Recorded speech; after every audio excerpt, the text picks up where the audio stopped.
Gonna sit man the jute. Okay, campers, what we're going to do today is we're going to make some what I call Indian glue.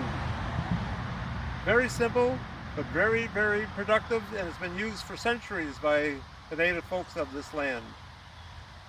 What we're after is the sap from this pine tree, which is some up here, some here, and some here.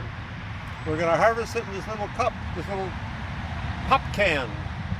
Nothing special. So let's get that gluey stuff off the tree. Ooh, look at that. Gorgeous. Beautiful, beautiful sap.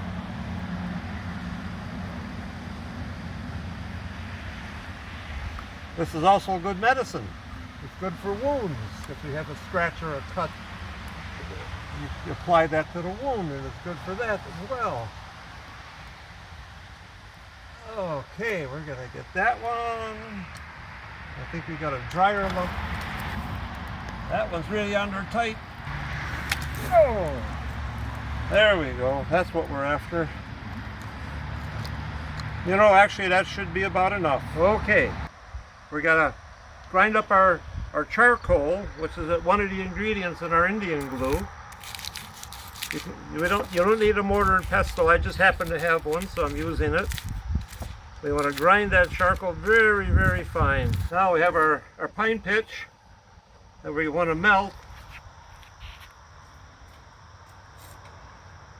I might have to resort to a bigger heat source. This would do it on a calm day, but apparently we're dealing with a little wind here. It's getting close. It's still pretty warm. Just like making pine jam. That has a beautiful aroma to it for some people.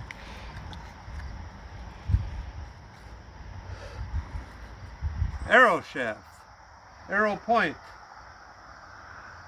ready to assemble. All we need is our Indian glue. All we have to do, warm it up again a little bit. Only takes a second. This is the original hot glue, you know. People now have hot glue guns, but our ancestors had all this. There we go, apply it. Take our point.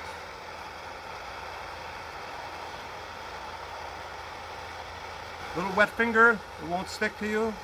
Dry finger, it sticks to you.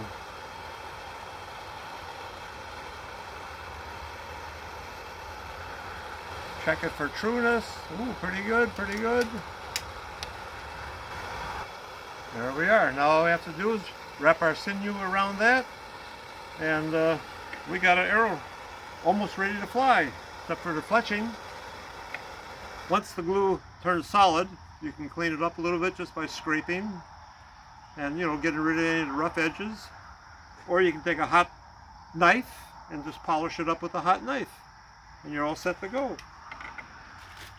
If you have your sinew on hand, this is the backstrap sinew from a deer. You pull out your fibers. Keep pulling till you get these nice, beautiful threads. Now the old traditional people would chew on it. You can soak it in water. But if you chew on it, it tastes pretty good. Get it nice and limp. I should have been chewing on it while I was doing this, but then you can't talk, and you've got all that going on. So we'll chew on it a little bit. Okay. It's not as soft as I would like, but you'll get the idea. The nice thing about sinew is once it...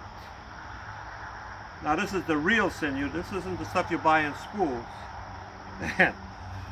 You can use that, but if you want to be hardcore traditional, I would say use this, because this dries and it dries tight.